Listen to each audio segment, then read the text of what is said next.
Bien, mes chers amis, bienvenue au Quartier des Célestins, notre lieu désormais traditionnel pour ce petit déjeuner InCyber. Toute l'équipe du Forum InCyber est heureuse de vous accueillir ce matin pour cette nouvelle édition sur un thème d'actualité. Nous avons l'habitude de choisir des sujets qui sont, comment dirais-je, qui collent avec l'agenda.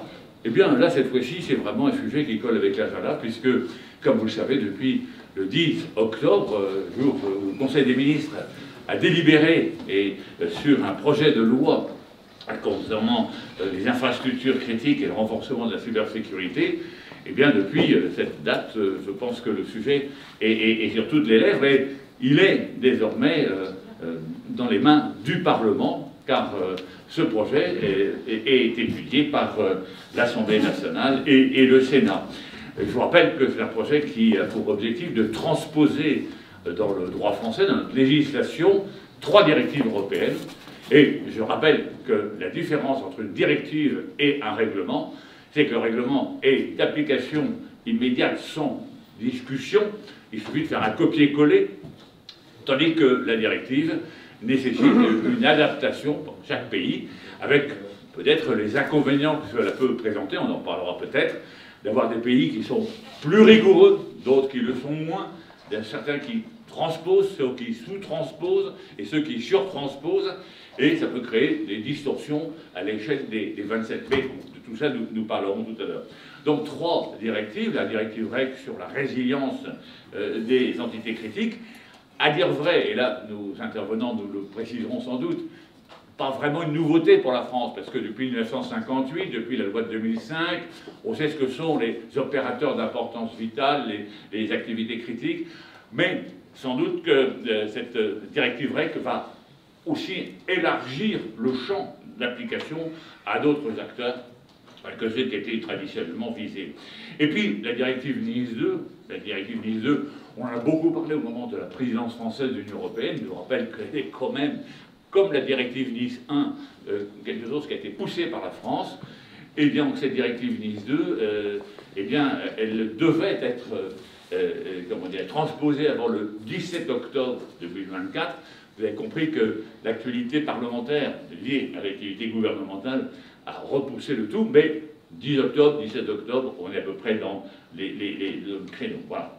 Et cette directive NIS 2, je pense que ce sera peut-être le cœur de notre petit déjeuner ce matin, sans oublier bien sûr la directive DORA, qui vient accompagner le règlement DORA qui, lui, va rentrer en vigueur début 2025, en janvier 2025. Et ce règlement de cette directive DORA, elle modifie 8 directives européennes qui existent déjà. Donc, en fait, vous savez qu'on a un programme très chargé pour échanger ensemble. Nous avons un grand témoin,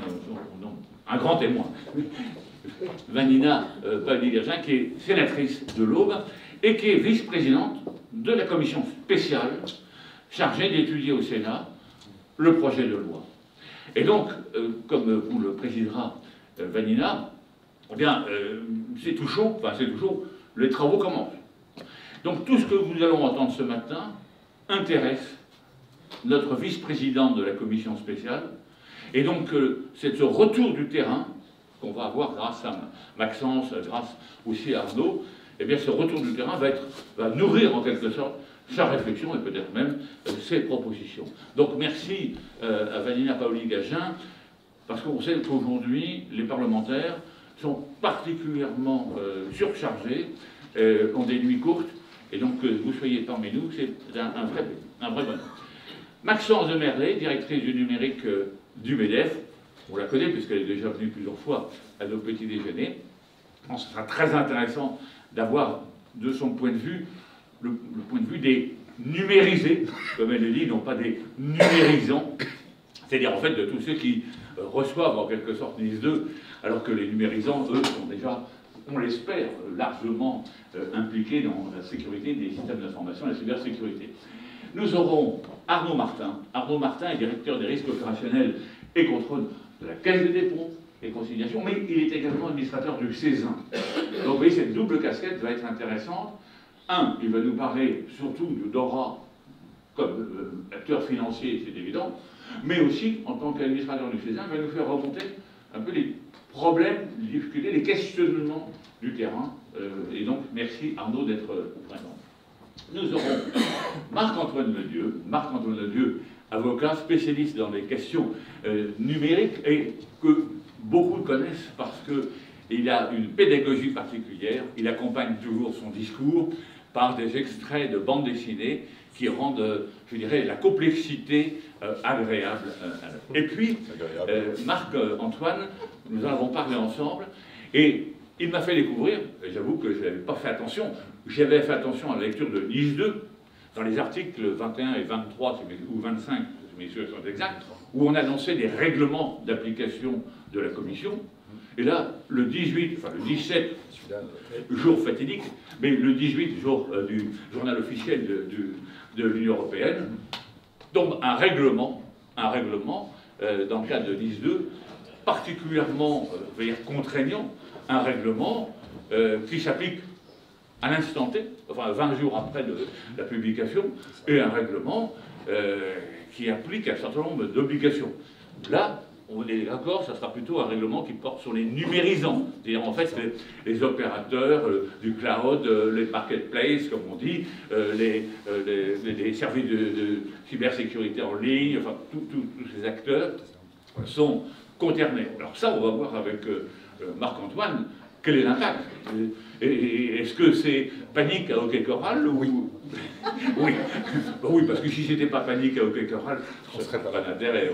Nous, on s'intéresse à ce qui pose problème. Et puis, in fine, mais pas bon, nous aurons Thomas Gaillet, qui est CEO de Discovery. Alors, Discovery, il vous l'expliquera mieux que moi, parce qu'il en est le CEO, c'est une entreprise qui va travailler sur le cyberscore, mesurer. Et vous voyez, quand on a un certain nombre d'obligations imposées par Nice 2, par le règlement, comment mesure-t-on sa conformité, finalement, à ce règlement, ces textes?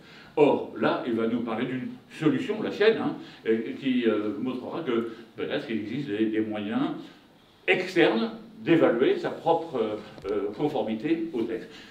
J'ai beaucoup trop parlé, et maintenant je me tourne vers Maxence. Maxence, MEDEF, donc un nombre très important d'entreprises françaises, entreprises, comme vous l'avez dit vous-même, essentiellement composées de numérisés, c'est-à-dire d'entreprises qui mettent en œuvre des solutions numériques. Comment vit-on ce projet de loi?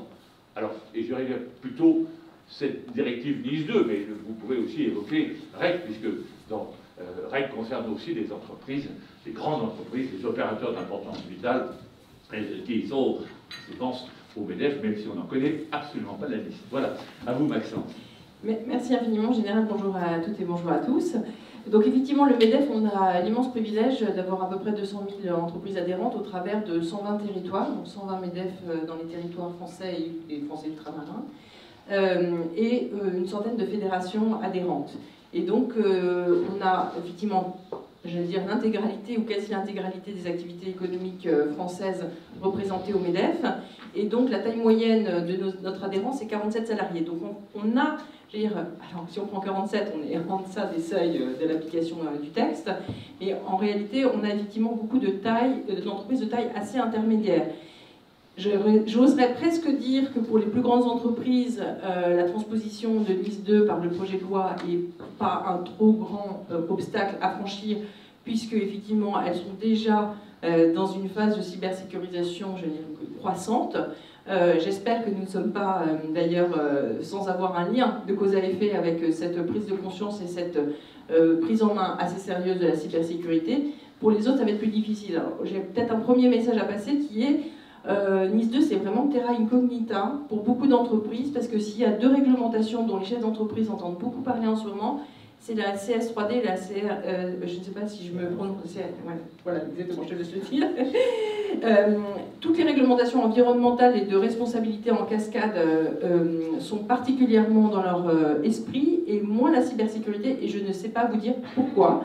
Parce que de notre point de vue, depuis Nice 1, où le MEDEF a été très actif, on a toujours développé, avec moi ici dans la salle, Mathilde s'occupe du groupe de travail cybersécurité du MEDEF, on a toujours développé une activité assez soutenue pour accompagner les entreprises. On fait évidemment 3 choses. On essaie d'anticiper les nouveaux risques, on essaie d'accompagner d'un point de vue pédagogique, puisque nous, on n'apporte pas de solution aux entreprises en direct, on essaie d'éveiller leur intérêt et leur envie de se transformer et de progresser.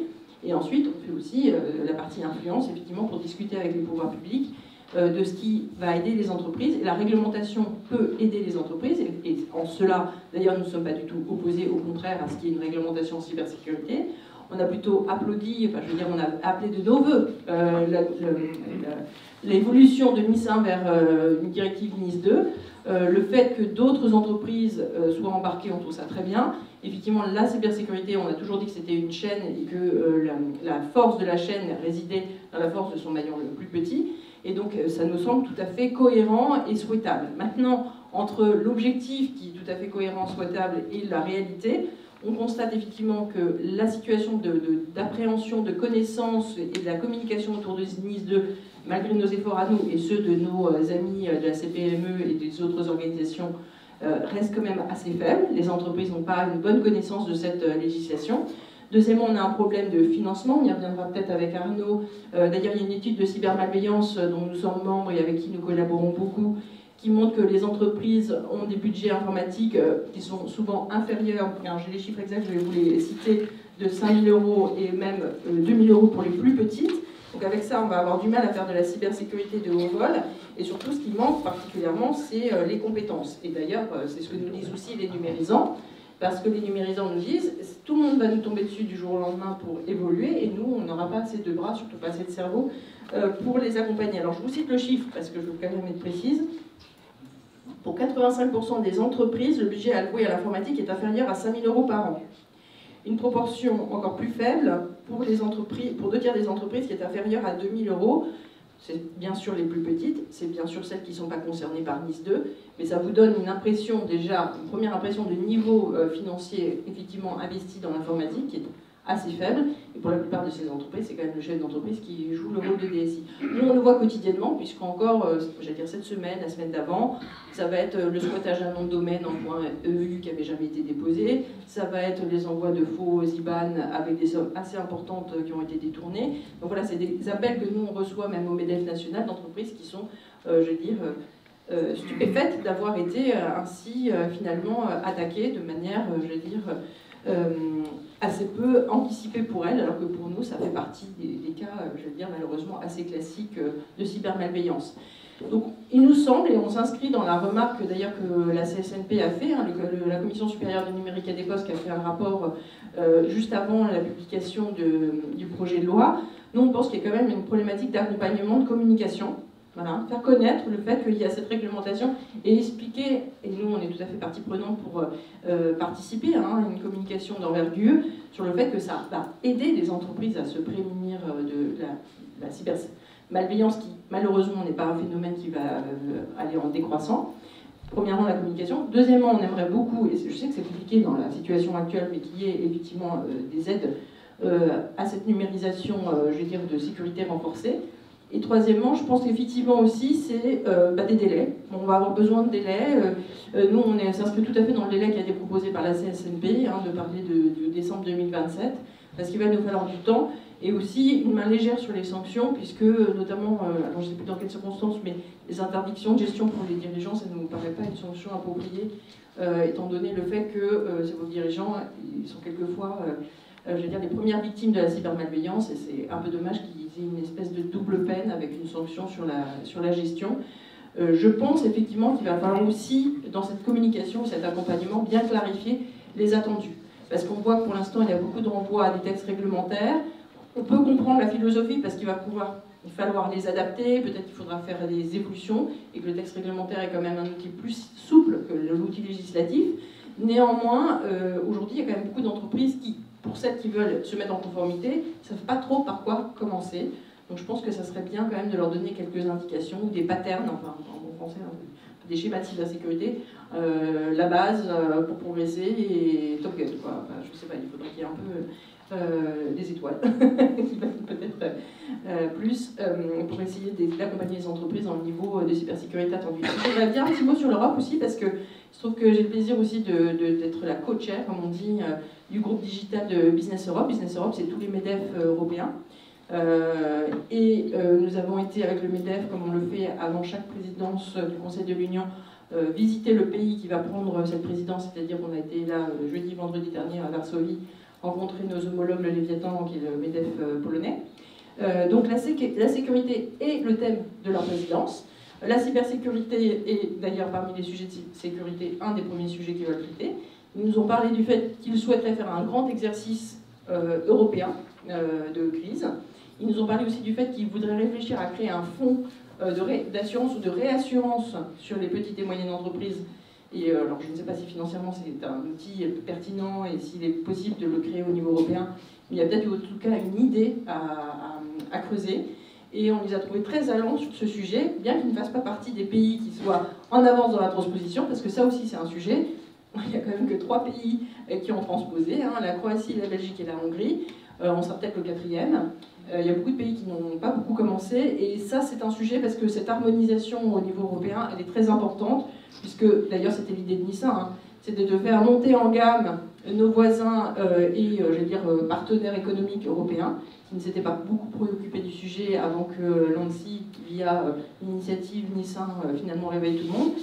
Hélas, les événements qui se sont passés en 2017, les grandes cyberattaques, ont donné raison d'ailleurs à l'existence de cette directive en 2016.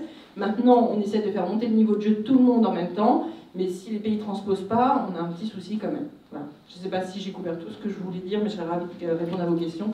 C'est énorme, Maxence. Merci beaucoup. D'ailleurs, vous pourrez toujours réintervenir. Vanina, vous pouvez toujours poser des questions à tout moment à nos intervenants. Moi, j'ai quand même noté un certain nombre de points importants. Quand on parle de seuil, vous avez parlé des seuils que prévoit la NIS 2, on voit bien que quand on est dans le cadre de la sous-traitance, vous avez parlé le maillon le plus faible, ça va sans doute impliquer, pour des toutes petites entreprises sous-traitantes, des obligations qui ne sont pas prévues par la directive. C'est-à-dire, de fait, ils seront obligés de monter en puissance sans avoir la capacité financière. Ça, c'est le premier point, les seuils. Deuxième point, vous avez évoqué la compétence. Alors ça, c'est un sujet transversal. Si on n'a pas en France suffisamment d'écoles qui forment, qui reforment, qui reformatent des gens qui ont déjà des compétences passées, mais compétences adaptées aux enjeux d'aujourd'hui, alors on va passer à côté de la plaque. On peut faire toutes les législations qu'on veut, si on n'a pas les hommes et les femmes, et notamment les femmes, parce que c'est elles qui sont les moins impliquées dans la cybersécurité, et c'est pas de leur faute, c'est parce qu'on peut-être que le discours est un discours trop machiste. Ça, c'est un point important. Et puis l'autre point que vous avez évoqué, à propos de la Pologne, c'est l'approche européenne. Effectivement, qu'est-ce qu'on voit? 3 pays ont transposé, la France va le faire. Et si on est les seuls, il y en a qui vont faire du dumping en disant « venez chez nous, c'est beaucoup mieux, pas de problème, pas d'ennui ». Tandis qu'en France, vous vous rendez compte, ils sont encore partis dans la réglementation. Vous savez, ces Français, on les connaît. Vanina, pas de questions pour le moment, mais vous pouvez intervenir quand vous voulez. Hein. Ouais, je pense... Oui. C'est bon, bon. Vous venez bien faire. Merci Général, bonjour à toutes et à tous, merci de cette sollicitation. Je vais juste rebondir en disant que je souscris parfaitement à tout ce qui a été dit par Maxence. Et puis après, d'un point de vue plus global, en fait, il faut qu'on lutte contre nos propres démons. C'est un peu ce que vous étiez en train de dire. C'est-à-dire qu'il ne faut pas qu'on surtranspose, s'il vous plaît. Il faut qu'on ait une transposition heureuse. Et la transposition heureuse, selon moi, elle doit partir du réel. Vous savez, quelqu'un disait qu'en dehors des réalités, il n'y a pas de politique qui vaille. Je pense que ça vaut dans le numérique et la cybersécurité aussi. Et à l'instar de ce que décrivait notre ami dans le domaine des entreprises, les problématiques vont être exactement les mêmes pour les collectivités locales. C'est-à-dire qu'une commune de 47 habitants, ça va être très très dur de lui demander de se hisser à un niveau de top sécurité. Donc je pense qu'il faut qu'on soit pragmatique dans l'approche et qu'effectivement on communique, on accompagne financièrement, technologiquement, qu'on fasse beaucoup de pédagogie et puis qu'on soit souple dans l'application et qu'on permette de donner des délais et qu'on ne veuille pas tout de suite que tout le monde soient alignés aux mêmes standards. Ça n'est juste pas possible et je pense que ça n'est pas souhaitable. Parce que ce que l'on doit viser quand même, je pense, le but ultime, c'est la robustesse du système. C'est une robustesse systémique, c'est une robustesse de l'ensemble, plus que de la performance tout de suite, maintenant, à tout prix. Je pense que ce serait vraiment une erreur et qu'on irait, on louperait finalement le but qui nous est assigné. Je reviens juste très brièvement sur le fait que la composition de la commission spéciale a eu lieu, on est installé, mais je viens de vérifier, le texte n'est pas encore inscrit à l'ordre du jour. D'accord ? Donc on va commencer nos auditions, je pense qu'on va entendre beaucoup d'entre vous. Moi je vois Clara Chapaz le 3 décembre, on va évoquer également ce sujet. Le texte, vous l'avez vu, il a été rendu public. Il est assez simple dans ses 3 titres. Et en fait, communiquer, accompagner, simplifier, clarifier, renforcer les acteurs, coordonner l'action des acteurs, adapter les délais avec tolérance et surtout mesurer l'impact. Je pense que c'est à peu près ça, le set de recommandations qui vont guider notre cheminement quand on va entamer les travaux au sein de cette commission spéciale. Merci beaucoup pour cette précision.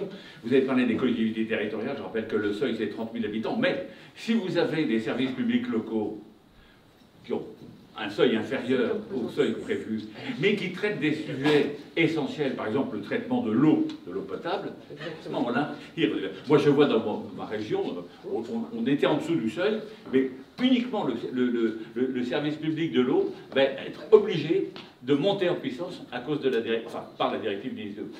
Arnaud. Alors Arnaud, première casquette, peut-être pour être dans le complément de ce qu'a dit Maxence, le regard du Césin, et après on passera au regard du financier que vous êtes sur les questions d'Aura. Vous allez voir, je vais faire le grand écart. Dans la vie, je ne suis pas schizophrène, mais sur ces sujets-là, parfois. Donc, en effet, regard, voilà, et surtout le feedback des utilisateurs du Césin. Alors, peut-être que tout le monde ne sait pas ce qu'est le Césin. Le Césin, c'est en fait un club des RSSI, qui regroupe à peu près 1000 RSSI. En France, on a quelques pays type Suisse, Belgique, etc., mais essentiellement quand même sur la zone française.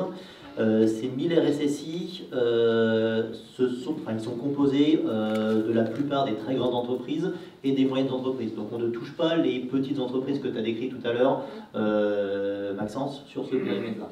Et le retour, donc, bien évidemment, on est là pour accompagner les RSSI sur un certain nombre de problématiques. Clairement, l'année 2024, c'était une année très opérationnelle associée aux grands événements qui ont eu lieu en France. L'année 2025, et donc du coup la préparation de l'année 2025, c'est une année réglementaire. Bien évidemment, NIS 2 sur ce périmètre-là. Et ce qu'ils nous disent, donc sur les 1000, on en a 150 qui ont contribué à des travaux justement sur la consultation NIS 2. Ce qui est énorme. Alors vous pouvez me dire c'est juste 15%, en fait c'est énorme par rapport à la totalité des travaux qu'on peut engager. Et sur ces 150 membres, en fait, et pourtant on est sur le haut du secteur, des différents secteurs, il y en a quand même un tiers qui nous ont dit qui, malgré l'ensemble des critères qui ont été définis, l'ensemble des seuils, il y en a un tiers qui nous ont dit, en fait on ne sait pas si on est assujetti ou pas. C'est un vrai constat de dire, on a beau avoir un certain nombre d'ABAC, il y a encore cette incertitude qui reste et qui réside dans la tête des RSSI. Un deuxième sujet, c'est de dire que les mesures sont claires. Donc ça, c'est un premier point. On a un texte qui est clair. Et pour autant, donc, mesure claire, 90% des RSSI ont formulé cette partie-là. 70% cependant ont dit, ça a beau être clair, ça ne va pas être simple à appliquer. Donc une différence entre la capacité à comprendre et capacité à faire, c'est notamment lié, et tu le disais, à des problématiques de budget, parce que le budget de mise en conformité sur la partie NIS 2 va venir en concurrence des budgets SI et des budgets cyber actuellement octroyés. Ce ne sera pas en plus, compte tenu du contexte économique assez compliqué en France, ce sera en concurrence. Un autre sujet sur des problématiques très concrètes sur lesquelles il va falloir progresser, il y a un sujet de déclaration des incidents. Donc, ce qui part vraiment d'un bon principe, puisque c'est la mise en commun du savoir et donc potentiellement de l'incidentologie entre les différents secteurs pour que les autorités puissent faire des corrélations. La seule chose, c'est que pour le moment, on ne sait pas définir ce qu'est un incident à remonter. Et là-dessus, il va falloir être beaucoup plus simple et clair que sur les directives, par exemple DORA, où clairement, DORA, on est sur de la déclinaison de DSP2, etc., des règlements bancaires qui ont des critères très très définis. Là, ce qu'on propose dans les travaux, dans les discussions, c'est de dire finalement, un incident qu'on doit remonter aux autorités, c'est peut-être un incident qui est déjà remonté à notre COMEX. Donc voilà, avoir des critères en termes de simplification et de déclinaison. Deux autres sujets qui ont été aussi abordés, c'est le fait que il y a une partie, et notamment pour tout ce qui est entités importantes. Donc, il y a les entités essentielles et les entités importantes. Les importantes, c'est celles qui sont moins importantes que les essentielles.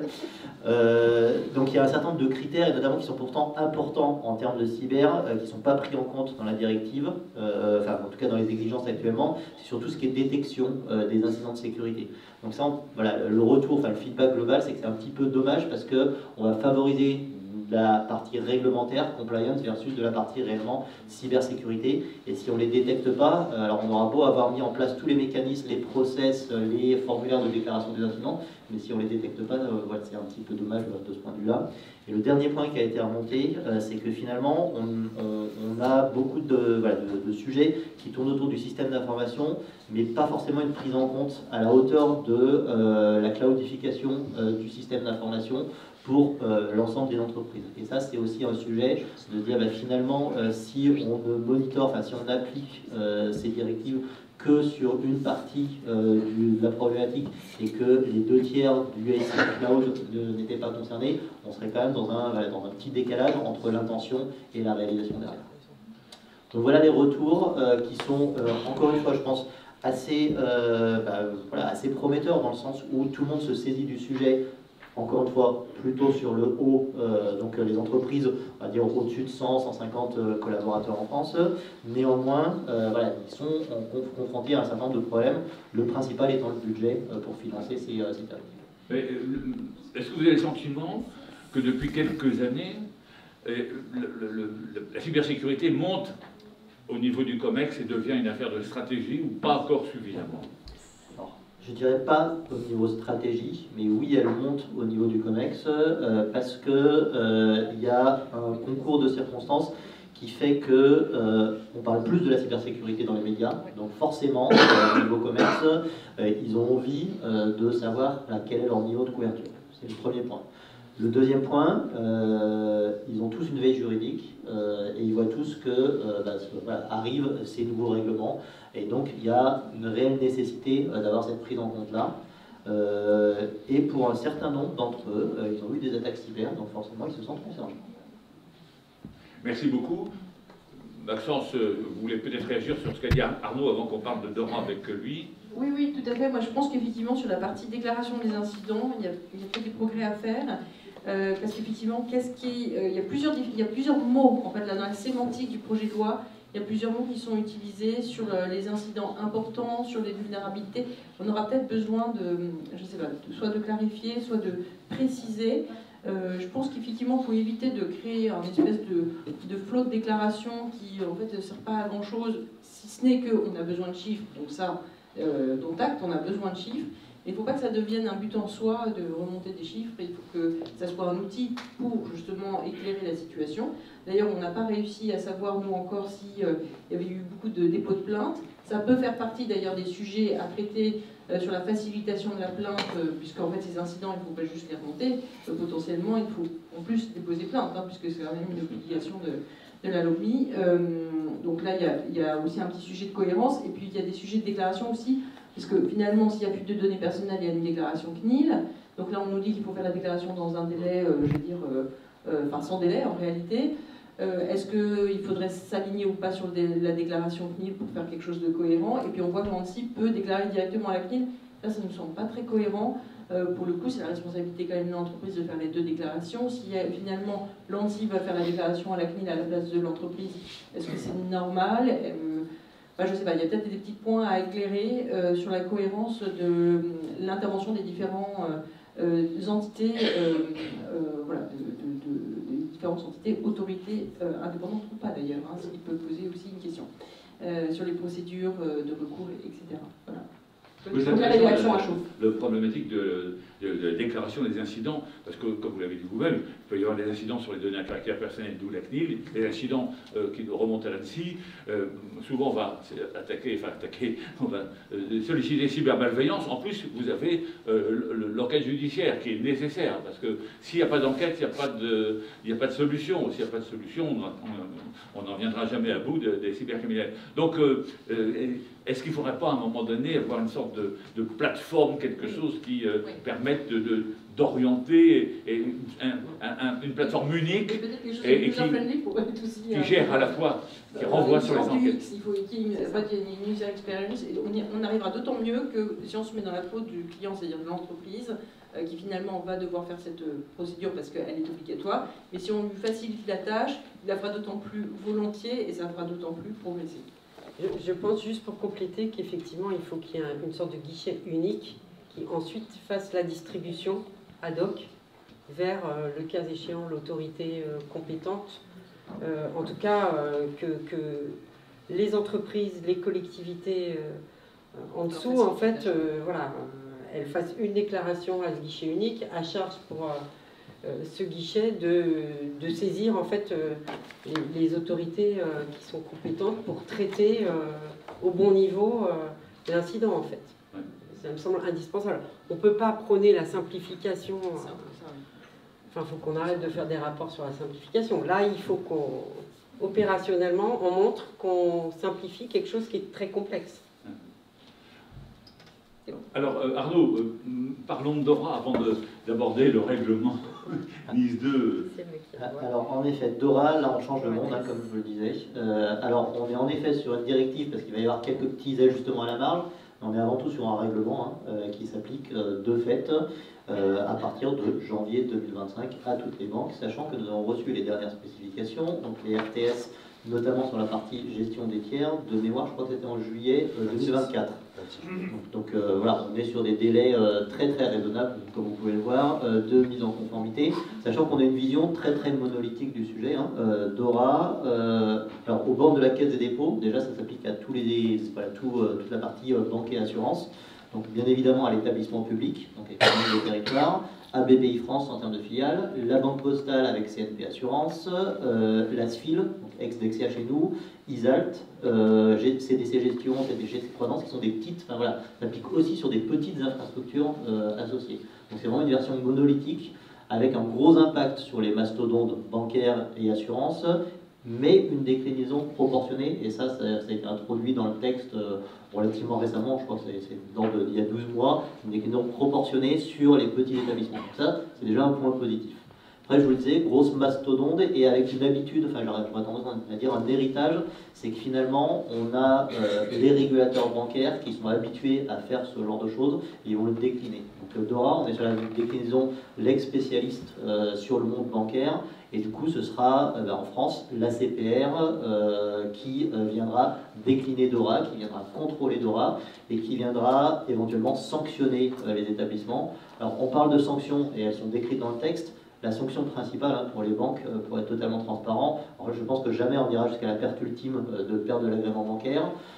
Avoir des sanctions financières dissuasives, peut-être, mais là où il y a davantage de poids possible, c'est sur le fait de provisionner. Alors c'est un peu technique, je suis désolé sur cette partie-là. Pilier 2, donc de provisionner pour cause de non-maîtrise des risques, en dehors des risques financiers, pour provisionner des fonds propres supplémentaires au niveau des banques. Et donc là, on est classiquement, alors depuis les épisodes, Lehman Brothers, etc., on est sur 8 points de provision pour fonds propres uniquement sur la partie financière, auquel se rajoute ce pilier 2. Et là, ce pilier 2, c'est l'ACPR qui définit le niveau du pilier 2. Il est de l'ordre de 2% pour le moment. Vous imaginez bien, compte tenu des montants financiers, s'il augmentait juste de 1% pour DORA, il n'y a pas besoin d'autres sanctions financières derrière. C'est déjà suffisamment dissuasif. En termes de déclinaison, enfin, maintenant qu'on a passé la partie mastodonte financière, ça consiste en quoi, Dora? En fait, 5 piliers, ou plutôt 4 obligatoires et 1 optionnel. Premier point, c'est tout ce qui est organisation, process, documentation, etc. 148 spécifications techniques du besoin qui impactent non pas uniquement la cybersécurité, hein, nous dans les déclinaisons qu'on a fait, ça impacte en fait 6 directions de notre côté, aussi bien les achats que la partie DSI bien évidemment, maîtrise d'ouvrage, tout ce qui est direction juridique, tout ce qui est secrétariat général en maîtrise de tous les plans d'urgence et de poursuite d'activité, etc. Ensuite, sur le deuxième pilier, donc tout ce qui est gestion, classification et notification des incidents, donc c'est beaucoup plus clair que sur la partie NIS 2, néanmoins une nécessité potentiellement d'aller à des déclarations d'incidents sous 4 heures. Donc qui dit sous 4 heures dit que il faut, même si nous on a le système d'information qui permet la gestion des incidents, le traçage et le suivi des incidents, ça veut dire qu'il va falloir qu'on automatise totalement cette notion de notification parce qu'on n'aura pas le temps imparti pour rédiger des jolis petits formulaires PDF, Excel ou autres sur cette partie-là. Donc on a quand même des gros enjeux aussi d'investissement et de modernisation du SI sur cette partie-là.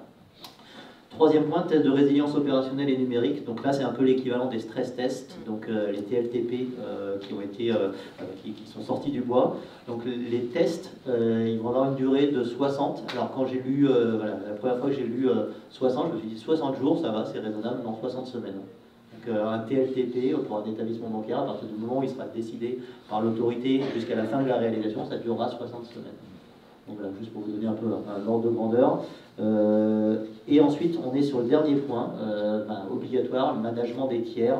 Donc on est sur la partie gestion de l'externalisation. Et donc là-dessus, on a également beaucoup plus d'exigences de notre côté, mais surtout par transitivité, on va faire porter ces exigences à nos fournisseurs. Donc tous les fournisseurs qui sont identifiés comme étant des fournisseurs critiques ou non critiques en termes de TIC, technologie de l'information et de la communication, c'est le petit jargon de la CPR pour désigner tous nos fournisseurs sur ces domaines-là, on va leur faire porter cette complexité-là et il va falloir qu'ils l'absorbent de leur côté.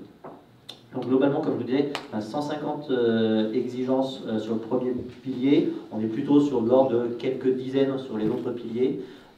Au global, on a quand même une estimation, pour vous donner un ordre de grandeur, la mise en conformité sur un gros établissement bancaire, c'est ni 1 million d'euros, ni 100 millions d'euros, mais c'est autour d'une dizaine de millions d'euros. Donc ce qui veut dire aussi des budgets, on parlait de budget, on est sur des déclinaisons qui vont être importantes en termes de mise en conformité.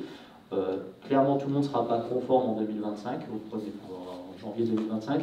Néanmoins, la CPR commencera les contrôles et sur un certain nombre de points structurants, ils ont dit qu'il fallait que tout le monde soit au rendez-vous. Gestion des incidents, le fait de commencer à négocier les contrats aussi pour que, au fur et à mesure, donc tout le flux des nouveaux contrats soit conforme en termes de gestion des tiers.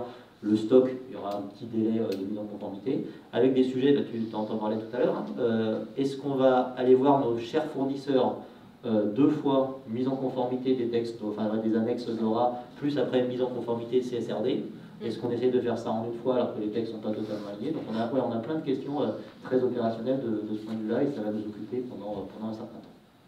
Donc comme vous voyez, on a deux pans différents, NIS 2 où il y a encore des choses à clarifier, DORA qui est très clair, très strict, assez fermé et sur lequel on va avoir des enjeux de mise en conformité très très forts sur les prochains mois, prochains semestres. Oui, j'imagine qu'avec le secteur financier, on est comme dans un secteur qui est déjà très contrôlé. Vous avez parlé d'autorité de contrôle prudentiel. Bon, tout ça, c'est un secteur qui est peut-être plus acculturé à la question de la gestion du risque, et notamment du risque cyber, parce que sinon, il serait dans une difficulté absolument catastrophique en cas de cyberattaque. On l'a vu déjà. Bon. Donc, est-ce que... Alors moi, j'ai une question que je vous posez tous les deux avant de passer la parole à Nina qui veut réagir ou à Marc-Antoine juste après. Est-ce qu'en fait, on parle de seuil, on a les seuils fixés par NIS 2, on dit au-dessus du seuil, les grandes entreprises ont les moyens, elles peuvent le faire, elles ont déjà commencé. En dessous, elles n'ont pas beaucoup de moyens, même des moyens très limités. Quand on dit on va partager le budget, quand c'est un budget de 2 000 euros, 3 000 euros, on voit que le partage est assez rapidement fait. Est-ce qu'en fait on ne va pas avoir un effet de concentration dans les entreprises qui vont chercher à avoir une taille plus importante pour justement pouvoir appliquer des règles de cybersécurité, ou est-ce que c'est complètement neutre par rapport à des phénomènes d'organisation, de concentration d'entreprises? Non, non, moi je ne le vois pas du tout comme ça. Je pense effectivement qu'il va y avoir un recours plutôt à des prestations et déléguer finalement la charge mentale à un contrat avec une entreprise qui va prendre en charge effectivement la mise en conformité et l'accompagnement, avec la problématique effectivement de couvrir à la fois la partie RH, c'est-à-dire formation du COMEX, et puis donc formation aussi des salariés, parce qu'on voit aussi que, on le voit dans le texte, puisque effectivement il y a une obligation de prévoir des méthodologies de formation, mais la formation ça ne dure pas une fois, c'est pas one shot, donc c'est aussi dans la durée. Non, moi je pense qu'effectivement il y a surtout un recours aux entreprises numérisantes qui va être important, avec pour elles-mêmes une charge importante, parce que comme tu veux bien l'expliquer Arnaud, pour beaucoup la question ça ne va pas être conforme à MIS 2, ça va être directement conforme à DORA. Moi j'ai plusieurs entreprises numérisantes travaillant pour le secteur bancaire qui me disent mais en fait moi mon problème c'est pas MIS 2, c'est DORA. Puisqu'en fait je vais être soumis à DORA, puisque je suis prestataire de grandes banques, enfin de banques en l'occurrence. Et donc finalement, voilà, je pense que ça va être plutôt la disponibilité de ces prestataires qui va être un problème. Voilà, non, je pense que c'est plutôt comme ça. Même réponse est très factuelle sur le périmètre bancaire. Il y a quelques estimations qui ont été faites avec l'ANSSI, qui pour le moment était plutôt de côté, avait fait un pas de côté par rapport à DORA, qui, néanmoins, en termes de coordination sectorielle, commence à revenir sur certains sujets, notamment le fait que, pour réaliser tous les tests d'intrusion, de résilience opérationnelle bout en bout, souhaite éventuellement que, sur certains périmètres, les banques utilisent des acteurs qui ont été estampillés OK par l'ANSSI. Voilà, un certain nombre de qualifications, PASI ou autres. Et en fait, ce qu'on regarde, c'est que si on prend les grandes banques françaises, les grandes assurances françaises, et qu'on applique ça de manière strictement par rapport à l'ensemble des homologations qu'il y a eu, par homologation passive, il n'y en a déjà pas assez juste pour les banques. Donc, ce qui veut dire qu'on va assécher le marché parce qu'il y aura des budgets côté banque pour réaliser cette partie-là, si c'est réellement une contrainte en termes de déclinaison, et que tous les autres qui nécessiteraient du passif, parce qu'il y aura un certain nombre de secteurs d'importance vitale qui sont en dehors de la banque, en fait, ils n'auront plus accès parce que les prix risquent de monter, les banques risquent vont pouvoir payer, mais par contre, il n'y aura plus d'offres. Merci beaucoup. Vanina, vous voulez réagir avant que je passe la parole à Marc-Antoine? Oui, je voulais réagir, Général, avant qu'on passe la parole, effectivement, et avant que je ne parte, parce que je suis en train de sécher le début de la réunion de la Commission des finances. On va vous faire un mot d'excuse. Voilà. Mais pour dire que je comprends bien, en fait, que la problématique, c'est finalement d'avoir une sorte de blockchain de la résilience, de bout en bout, avec des acteurs très disparates, qui ont des moyens très disparates.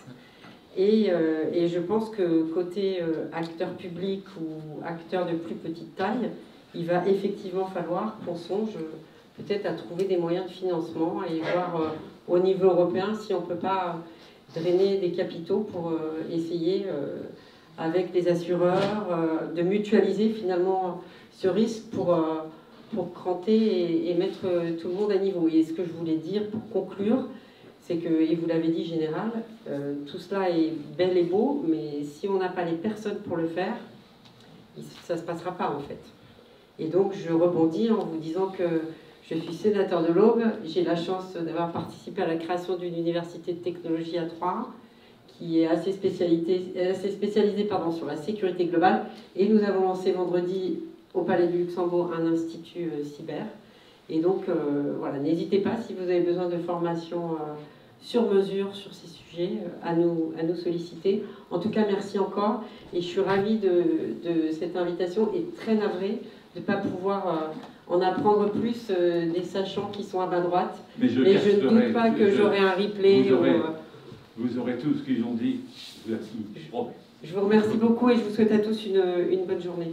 En tout cas, merci et bonne chance pour ces travaux que nous suivrons avec beaucoup d'intérêt, car vous savez que les travaux sont presque en direct sur la chaîne du Parlement ou sur le site de l'Assemblée nationale ou du Sénat. Alors, Marc-Antoine, ce règlement, racontez-nous. Vous l'avez découvert, vous en avez parlé, et ils ont eu peur. Mais vous les avez rassurés. Non, j'ai peur que non. Je suis devenu anxiogène par nature et paranoïaque par définition maintenant dans ce métier. Alors, pardon d'avoir le plaisir de vous faire face, mais moi j'ai pas de notes, c'est mes slides qui me servent de notes. Mes slides sont en ligne, hein, donc technique et droit du numérique. Je crois que la première slide est assez révélatrice de ce que j'ai voulu exprimer, parce que mes slides servent de transfert du caractère anxiogène de cette réglementation extrêmement détaillée sur 11 types d'entités et de réseaux critiques. C'est le titre même de ce règlement du 17 octobre. Alors en fait, on l'a eu en projet le 17 octobre, et puis il a été publié le 18 octobre. Bon, donc on ne l'a pas vu venir. Franchement, moi je suis l'actualité, on ne l'a pas vu venir. Si on peut passer juste au slide. Voilà. Alors pour faire simple, on l'a surnommé REX, de manière très originale, c'est règlement d'exécution. REX, le REX NIS 2. Voilà, donc beaucoup de slides, mais qui sont assez faciles à prendre. Ah ouais, non, ça ne marche pas très bien. Bon, je vais vous le faire de mémoire, mes slides étant en ligne. En fait, l'idée de l'Union européenne est de dire, et c'est très inspiré de la réglementation NIS 1, il y a deux types d'acteurs. Il y a effectivement tout l'écosystème de l'industrie, enfin les industriels au sens large, les collectivités territoriales, tout ça bien sûr, et il y a une catégorie d'acteurs qui était déjà régulée de manière spécifique dans NIS 1, c'était les FSN, les fournisseurs de services numériques. Et en fait, l'Union européenne, dans la manière dont elle a conçu intellectuellement ce règlement, est de dire, ben, d'un côté, je vais laisser aux États membres le soin de réguler les entités essentielles, les entités importantes, avec les critères, machin, tout ça, très bien. Mais par contre, moi, Bruxelles, je vais me réserver le droit de réglementer le cœur de l'activité numérique et des professionnels de l'infrastructure numérique. Et si on arrive à descendre un peu, parce que je n'arriverai pas à voir, alors si mes sliders veulent bien apparaître, voilà. Alors au début de ça, en fait, il y a, ça va taper dans l'annexe 1, dans l'annexe 2, je vous passe les détails en clair. Il y a 4 grands secteurs qui sont aujourd'hui régulés par ce REX. Vous avez toute l'infrastructure des services cloud, tous les data centers, les infogérants, les services de sécurité, les services gérés, pardon, et les services de sécurité gérés, donc c'est-à-dire les opérateurs, en clair, professionnels de la cybersécurité. Alors, on a bien sûr, puisqu'on est à Bruxelles, des définitions assez claires. Un data center, c'est un data center, un infogérant, c'est un infogérant, ça prend 25 lignes à chaque fois. Bon, je vous ai mis des jolies illustrations, on s'en fout. Après, il y a toute la partie du DNS, il y a toute l'infrastructure de l'Internet, hein, et puis on a les places de marché, on a 2-3 bricoles entre guillemets, mais qui sont moins structurants. Et le choix de Bruxelles a été de dire, vous, infrastructures numériques critiques, hein, qui permettent de faire fonctionner soit tous nos services Internet, professionnels ou particuliers, je vais m'occuper de vous en direct. Et de ce côté-là, effectivement, quand on a lu le décret, ça a été très frappant, puisque donc, d'application quasi immédiate, hein, puisqu'il était bien dit 20 jours après la publication, 18 octobre, donc c'est en vigueur, sans aucun problème juridiquement, à partir du 7 novembre de cette année. Ça a un peu surpris tout le monde quand même, sachant que personne n'est prêt, bien évidemment. Alors ensuite, il y a deux manières, deux impacts particuliers. D'abord sur les mesures de sécurité, avec un niveau de détail. Franchement, je travaille dans le domaine depuis un petit moment, le niveau de détail est très élevé. Et là, on sent que les exigences qui sont mises sur ces entreprises sont particulièrement élevées. Alors, je ne sais pas si on pourra les voir, alors ça doit être dans le slider un peu... Non, il faut descendre, hein, pardon. Ça doit être... non, ça doit être celui d'après. Bon, je vais essayer de vous le faire de mémoire. En clair, bon voilà, ça c'est clair, ça s'applique, tout ça. En fait, pour comprendre, alors pardon de ce discours un peu technique, mais pour comprendre la manière dont marche tout ce bazar, moi je parle souvent des 42 mesures d'hygiène de l'ANSSI de 2017, qui posent des règles élémentaires d'hygiène numérique pour les professionnels, pour les entreprises. De là-dessus, qu'est-ce qu'a fait Bruxelles avec les déclinaisons successives, les réglementations? C'est ça, mais encore plus détaillé. Et pour vous donner un ordre d'idée, si on prend juste les deux premières mesures qui sont l'analyse de risque et la politique de sécurité des systèmes d'information, vous prenez l'analyse de risque et c'est détaillé avec point A, point B, point C, point D, point E, point F, point G, point H, point I. Et il y en a une litanie qui est absolument infernale. et qu'on ne me dise pas que ça laisse place à l'interprétation. C'est tellement détaillé qu'à un moment, on prend, on fait, ou on prend, on écrit, hein, pour le côté juridique, et on va faire cette checklist. Et ce ne sera pas discutable. Donc ça a été, moi, faute de temps, j'ai surtout regardé pour l'instant la partie PSSI, qui ne vont pas être des documents de 3 pages qu'on va aller chercher sur le web, il faut arrêter de plaisanter maintenant. C'est des vrais documents avec des vraies politiques qui vont se décliner de manière extrêmement opérationnelle. Et bien la checklist, elle est dans le règlement d'exécution.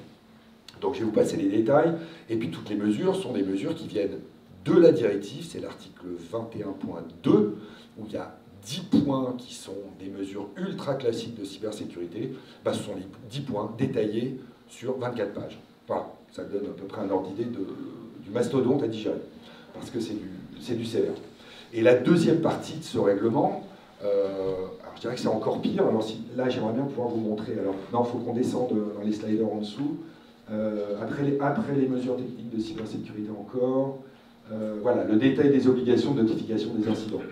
Alors là, c'est là où, franchement, non, c'est le slider en dessous encore, pardon. Voilà, c'est celui-là. Ça devrait finir par s'afficher. Parce que là, voilà. Alors, quand nous tous les professionnels qui bossons dans ces domaines-là, on a vu arriver DORA, on a vu arriver NIS2, on nous a dit on va notifier les incidents importants, on va notifier les incidents essentiels, bon les critères, enfin, c'est toujours les mêmes termes, hein.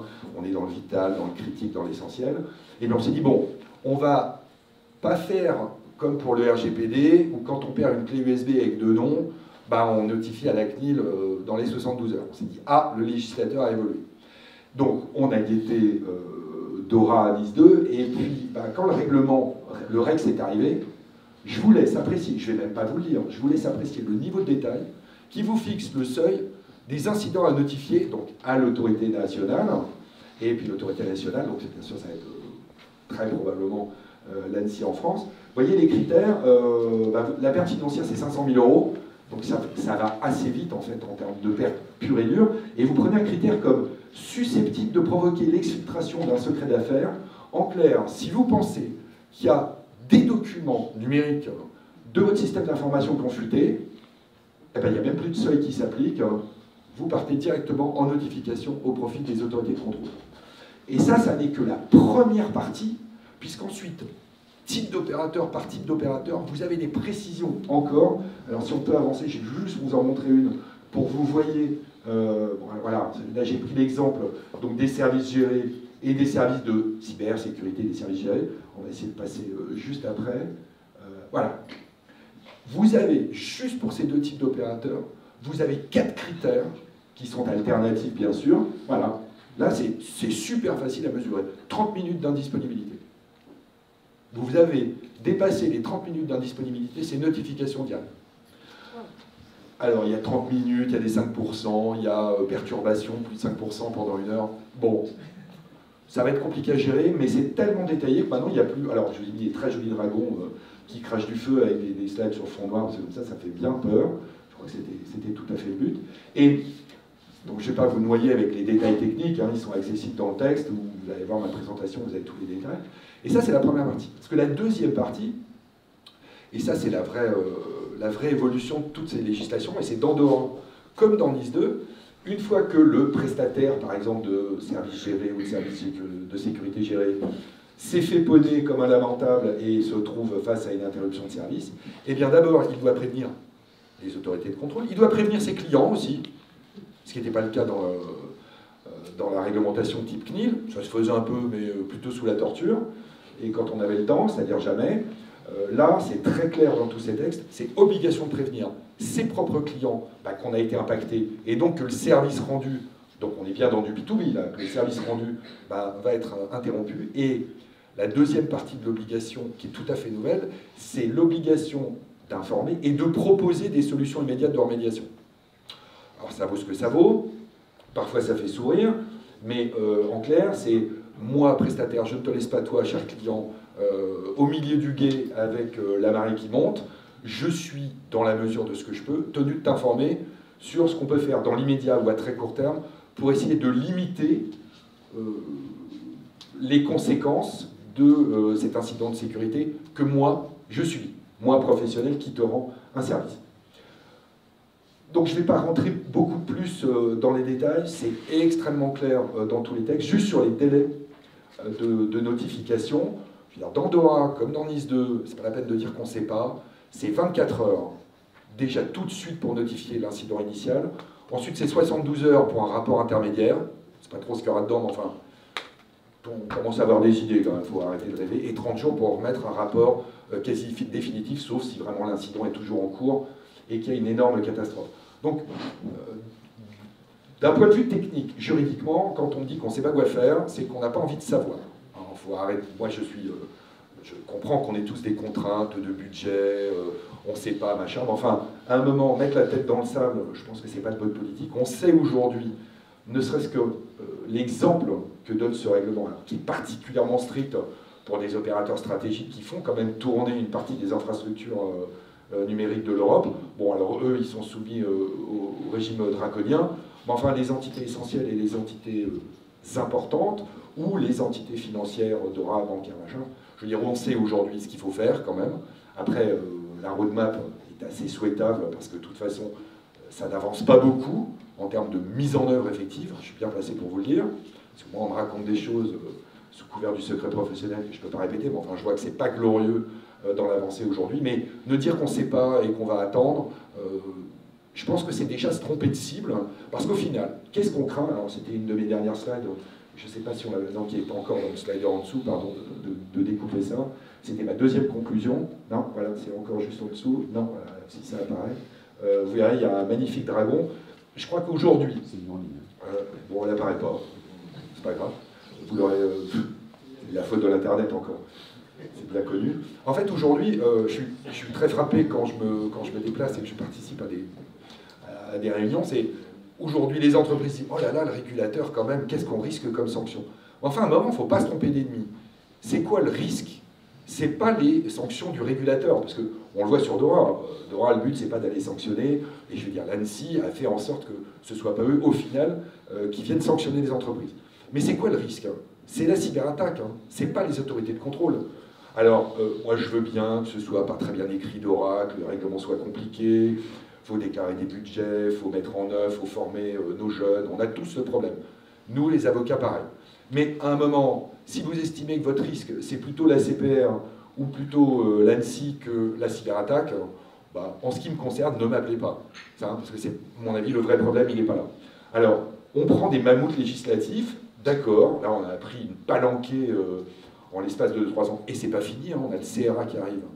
Alors si vous aimez le texte réglementaire, le CRA, bon courage, parce que même nous qui lisons ça, c'était sévère, on va avoir un règlement MSSP pour les prestataires de services gérés qui va mettre des labels de sécurité obligatoire.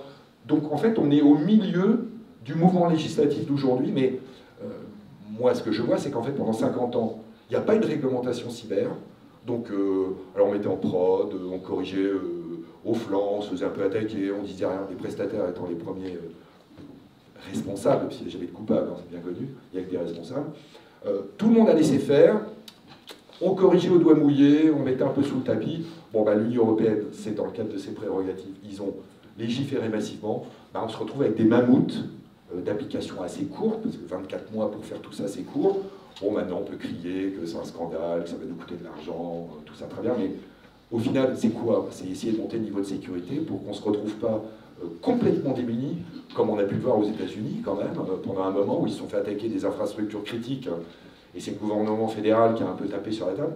Alors oui, aux États-Unis, on met des montagnes d'argent pour mettre tout le monde au carré. Ça, c'est vrai, c'est le côté positif des États-Unis. Mais enfin, en réalité, aux États-Unis, la situation en termes de cybersécurité n'est pas meilleure que la nôtre, et que nous, les Européens, ben, à un moment, on s'est très bien réglementé, et on a des fonctionnaires à Bruxelles qui écrivent tout ça très très bien. Mais ne nous trompons pas l'ennemi. L'ennemi, c'est la cyberattaque. Et c'est une industrie mondialisée qui s'est tout à fait organisée pour amener des montagnes d'oseille. Voilà. Bah, écoutez, merci beaucoup, cher maître, pour cette présentation très précise et qui nous montre effectivement l'impact que peut avoir ce règlement qui était à la fois annoncé mais pas forcément attendu. Voilà. Et j'ai noté quand même dans les risques, les attaques, enfin les incidents, la notion d'atteinte au secret des affaires. Or, vous vous souvenez que la transposition de la directive européenne sur le secret des affaires dans la loi française avait été un peu compliquée, parce que certains disaient « Ouh là là, vous pouvez porter atteinte au secret des affaires politico-financières ». Mais je trouve qu'on aurait besoin sans doute dans notre droit, notamment dans notre droit pénal, dans les infractions à la loi Goldfrein notamment, viser les atteintes au secret des affaires, qui n'apparaissent pas aujourd'hui dans notre réglementation pénale. Donc j'ai un peu l'impression qu'on aurait besoin de mettre en coordination, si je puis dire, un certain nombre de textes qui existent déjà. En général, je vais vous contredire. On a un code pénal qui est infernal. J'ai été hier, j'ai passé 3 heures devant des étudiants de M2 en RSSI, à la Cyber School de Rennes, et déjà je leur ai expliqué la panoplie pénale que nous avons en France. Nos tribunaux n'arrivent pas à suivre. Il y a combien d'affaires de sanctions pénales en France par an? 2, 3, et vous voulez encore nous rajouter des délits? Les parquets ne suivent pas. Mettre les mots là où ils doivent être mis. Je n'y crois pas. Je n'y crois pas parce qu'à un moment, déjà, on essaie de digérer ça comme législation. On a du mal à le faire, enfin, les entreprises que je vois ont du mal à y arriver, et on va nous rajouter une couche pénale? Oh non, pitié. Vous avez compris que la toge l'emporte sur l'épée, donc je m'incline. Si c'était vrai. Nous avons invité Thomas Gaillet, et quand on l'a invité, on s'est dit que ça serait intéressant d'évoquer le cyberscore. Mais après avoir écouté toutes les interventions de ce matin, on s'est dit, mais heureusement qu'il est là, parce qu'il va nous montrer justement comment la rigueur d'un règlement avec des règles très précises, jusqu'au petit i, je crois, hein, c'est dans l'article 21. Est-ce qu'aujourd'hui, vous apportez pour les entreprises une réponse en disant, bon écoutez, c'est sans doute très compliqué, mais on est là avec la solution miracle? Oui, alors bonjour à tous et bonjour à toutes. Non, évidemment, il n'y a pas de solution miracle, il n'y a pas de silver bullet en cybersécurité, sinon on l'aurait tous déjà utilisé et on ne serait pas là aujourd'hui en train d'en discuter. Moi, je vais rebondir effectivement sur les propos qui ont été tenus. Quel est l'objectif de tout ça? C'est in fine de renforcer la cybersécurité des entreprises. Et ça, c'est quand même un point qui est fondamental et important. Et finalement, dans NIS 2, dans DORA et dans le REX qui est sorti, on a bien cette volonté de l'Union européenne de renforcer un petit peu la souveraineté numérique et de protéger les infrastructures essentielles. Et derrière ça, en traduction un peu technique, on retrouve quoi? On retrouve notamment cette fameuse notion d'hygiène cybersécurité. Vous avez cité l'excellent guide de la NSSI à ce sujet. Moi, j'ai pratiqué 20 ans de réponse à incidents, un peu plus de 300 interventions de la PME au grand groupe. Le constat extrêmement frustrant, c'est que la plupart des intrusions réussies, elles sont basiques. Elles reposent sur des trous dans la raquette sur l'hygiène qui sont évidents et connus depuis 20 ou 30 ans. Donc le fond du travail, et on le voit dans cette réglementation, certes très complexe, qui va amener des coûts non négligeables, on a pu l'évoquer, on voit bien qu'il y a cette volonté quelque part de faites attention à votre hygiène et vous allez éliminer 80% du risque. Et c'est vraiment nous sur la base de ce constat qu'on a construit Scobri, qui est effectivement une agence européenne en termes de souveraineté, indépendante de cyberdotation, parce qu'on veut apporter facilement cet éclairage à tout un ensemble d'acteurs dans le tissu économique qui se retrouvent concernés aujourd'hui alors qu'ils n'ont pas les RSSI, ou il y a quelqu'un qui a une casquette, mais c'est parce qu'il fallait répondre à un appel d'offres pour un donneur d'ordre. Donc il va falloir qu'on arrive à se parler et à faire progresser au global, je dirais, la situation. Alors, on évalue aujourd'hui un peu plus de 3,5 millions d'entreprises tous les mois, puisqu'on fait du contrôle permanent, et on évalue ce qu'on appelle l'hygiène cybersécurité telle qu'elle est perceptible depuis Internet. Donc on s'intéresse à la surface d'attaque des entreprises, ce qui est une demande de DORA, ce qui est une demande de NIS 2, réduire sa surface d'attaque, limiter les services inutiles et non essentiels. On s'intéresse à découvrir les vulnérabilités qui sont visibles par tous, de façon même non intrusive, et qui peuvent être utilisées demain pour conduire des cyberattaques réussies. Et in fine, on délivre effectivement ce fameux score, cette note, ce classement, qui s'inscrit, et là je rebondis sur le point qu'on a pu évoquer vis-à-vis des COMEX. La cybersécurité, quand on en parle au COMEX, c'est compliqué. On arrive souvent avec un jargon de technicien ou un jargon métier qui rend la chose peu lisible. La notation cyber, ça s'inscrit dans la notation extra-financière, et ça parle très bien un COMEX. Alors il est important d'en expliquer ce que veut dire et ne pas dire cette note, c'est pas l'alpha et l'oméga de la cybersécurité, ça répond pas effectivement à toutes les questions, mais c'est un véritable indicateur sur le risque d'intrusion d'une entreprise. Alors nous on s'amusait à regarder effectivement, et on voit très nettement, d'une part la différence entre les secteurs d'activité. Les secteurs d'activité qui sont soumis depuis 10 ans ou 15 ans à la réglementation présentent une bien meilleure hygiène que ceux qui ne le sont pas. Et même à l'intérieur d'un secteur, on allait comparer NIS 1, NIS 2 entre des acteurs qui ne sont pas encore concernés et on voit des écarts qui sont importants.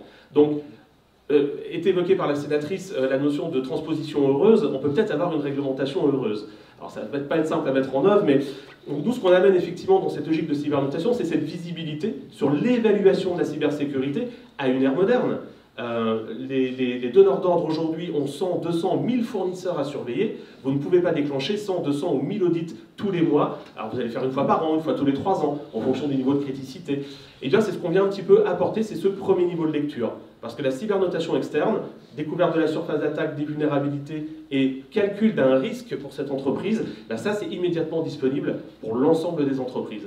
Donc on vient vraiment amener sur cette notion de contrôle permanent, qui est assez difficile en cybersécurité, ben une visibilité qui va orienter une politique d'audit, qui va permettre de faciliter l'évaluation des fournisseurs, qui va permettre effectivement de réduire sa surface d'attaque, de tenir son inventaire, de découvrir son shadow IT, de faire la cartographie. Des choses d'hygiène, fondamentalement. Mais ces choses d'hygiène-là, c'est vraiment là où les risques, et comme tu l'évoquais effectivement, le risque avant tout, c'est quand même le cyberattaquant qui est aujourd'hui parfaitement professionnalisé, qui choisit ses cibles en fonction de son ROI qu'il va pouvoir effectuer dessus. Et si c'est vous qui présentez le plus de vulnérabilité, c'est vous qui aurez effectivement la joie de devoir faire des déclarations en moins de 30 minutes, si j'ai bien entendu, d'interruption dans certains cas, ce qui ne va pas être une chose facile. Donc moi je pense qu'il faut accompagner tout un nouveau lot d'entreprises concernées par ces règlements et les accompagner via différentes solutions. Et effectivement, la cybernotation, c'est une des réponses, c'est un premier niveau de réponse qui va permettre cette sensibilisation d'une part, et vraiment d'identifier les problématiques d'hygiène, là où se passent 75% des attaques, réussies à peu près, sont par des problématiques d'hygiène, et sont d'ailleurs 65%, dit-on, des attaques réussies par la supply chain, par la chaîne d'approvisionnement. Donc on est vraiment sur le cœur du sujet à traiter pour augmenter au global et effectivement renforcer la souveraineté numérique européenne. Merci beaucoup. Quand on reprend la définition de la cybersécurité de l'ANSSI, on dit que c'est un état recherché, comme mon état de santé. J'améliore ou je baisse, je vois mon état de santé baisser. Et comment je mesure mon état de santé? Par de la biométrie, par des prises de sang, par mon pouls, par ma tension artérielle. Donc en fait, vous êtes un petit peu la biométrie des entreprises qui permet à un moment donné de mesurer si ça va mieux ou moins bien ou qui détecte en fait uniquement. Je n'irai peut-être pas jusqu'à la biométrie, mais il est évident qu'avoir un outil qui mesure l'efficacité des mesures mises en place, c'est en cyber quelque chose qui a souvent manqué. Et cet outil aujourd'hui a le mérite, il a des limites, à nouveau ça ne fait pas tout, mais il a le mérite de produire une évaluation qui est comparable. On peut comparer la cybersécurité d'une entreprise à une autre et de façon partagée. Parce que finalement, dans les règlements qui se mettent en œuvre aujourd'hui, il y a ce besoin de discuter et d'échanger entre un fournisseur, son donneur d'ordre, entre un écosystème. Et bien je dirais que la cybernotation donne des éléments factuels qui vont permettre de discuter, de comparer et de faire les bonnes orientations budgétaires et opérationnelles pour augmenter in fine le niveau de cybersécurité. Voilà, Maxence, réaction. Alors, moi, je suis tout à fait d'accord avec le fait que l'objectif total, c'est ce que j'ai dit en entrée de ma prise de parole, c'est d'augmenter le niveau de jeu de tout le monde. Ça ne fait aucun doute. Et j'ai même dit aussi que la réglementation, elle était quand même bienvenue et qu'on n'avait rien contre a priori et en général, mais dans le détail, on peut discuter. Donc effectivement, merci pour l'exposition sur le REX, parce que moi, ça m'avait échappé aussi complètement. Et d'autant plus que les dispositions, j'imagine, elles peuvent inspirer les textes réglementaires potentiellement applicables, etc. Donc on va regarder ça attentivement. Donc merci pour le signalement. Non, j'ai une question plus ouverte qui est de dire, est-ce que finalement, paradoxalement, et malgré nos cris d'orfraie respectifs, est-ce qu'on n'est déjà pas dans une situation d'obsolescence programmée de mise 2? Parce qu'on discutait pas plus tard que la semaine dernière avec une autre personne sur la problématique de toute l'implémentation de menaces, et pas de menaces théoriques, de menaces réelles, et je vais vous citer un exemple, liées à l'IA générative. Donc nous, on a fait des auditions, puisqu'on fait un tour de France de l'IA, en ce moment 20 dates dans 20 villes. On a commencé le 30 octobre, on finit le 4 février à Paris, en vue du forum international de l'IA que le président de la République a annoncé en mai dernier.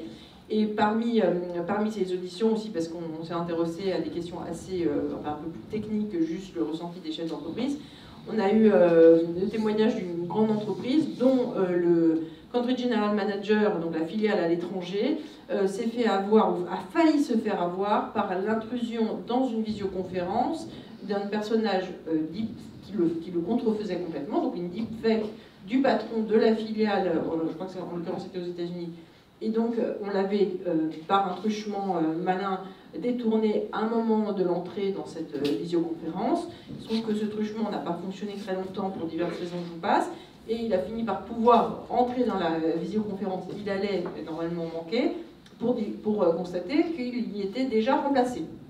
Voilà. Et donc là, j'allais dire, la malignité et la malhonnêteté n'a pas de limite dans l'intelligence et la créativité. Donc on se retrouve dans une situation où on met en place un règlement. Voilà, ben là, je pense qu'au-delà de toute limite, est-ce qu'on peut prévenir ce genre de cas? Alors évidemment, il a fallu faire, loi Godefroy à votre cœur général, une intrusion dans le système d'information pour entrer dans une visioconférence. En plus, on a contrefait le visage, la voix, etc. On arrive à des situations quand même qui sont assez... enfin, c'est de la science-fiction, là, ça dépasse des personnages de bande dessinée. Voilà, c'était pour faire réagir sur le fait de dire qu'on fait beaucoup de réglementations. Il va falloir quand même sérieusement, et je suis d'accord avec vous, motiver les chefs d'entreprise, non pas pour respecter un règlement, c'est complètement clair, mais juste parce que la menace, elle est sans limite. Oui, mais ça me fait penser, je reviens au code pénal, c'est qu'on a par exemple aggravé les atteintes à la vie privée par l'utilisation d'algorithmes d'IA générative pour créer des corps nus, par exemple. Je pense qu'il faudra peut-être aussi s'intéresser à la pénétration d'un système aggravé par l'utilisation d'une IA générative. Regardez comment l'IA Act a finalement, in fine, commencé à prendre en compte l'IA générative. Mais là, on est sur une directive qui est du 14 décembre 2022. Or, ChatGPT, si vous vous souvenez, est sorti dans le grand public en novembre 2022. C'était plié. Donc en fait, c'est vrai qu'on a une directive qui n'intègre pas forcément tous les impacts de l'IA générative. Question, madame, alors peut-être vous apportez un micro. Madame qui est là, voilà. Oui, bon. Oui. Bonjour, oui, donc Fabienne Marquet, vice-présidente de X sur Soi, un temps de politiciens à vocation croissance française et européenne. Et professionnellement, je suis dans une entreprise de data, IA et IT qui fusionne avec une entreprise de cyber. Et je suis directrice de compliance RGPD, cyber et DPO. Donc ma participation ici. Et donc je voudrais remercier Agora pour ces réunions, hein, franchement, c'est toujours bien, c'est pour ça que je suis là, et les participants et les intervenants aujourd'hui. Et 3 points que j'ai relevés grâce à vos apports et que je vais apporter par rapport à mon éclairage terrain avec les entreprises. Le premier très court, c'est que quand on se réunit en tant que tout DPO et les RSSI, la demande, c'est d'avoir un seul guichet unique pour les incidents, les déclarations. Hein, il y en a qui ne seront peut-être pas d'accord, mais c'est une généralité, hein, parce que beaucoup d'autorités indépendantes sont en plus... Les périmètres ne sont pas bien définis, on se marche l'un sur l'autre. Donc là, il y a des économies à faire, et même pour les entreprises, pour gagner du temps. Le deuxième point...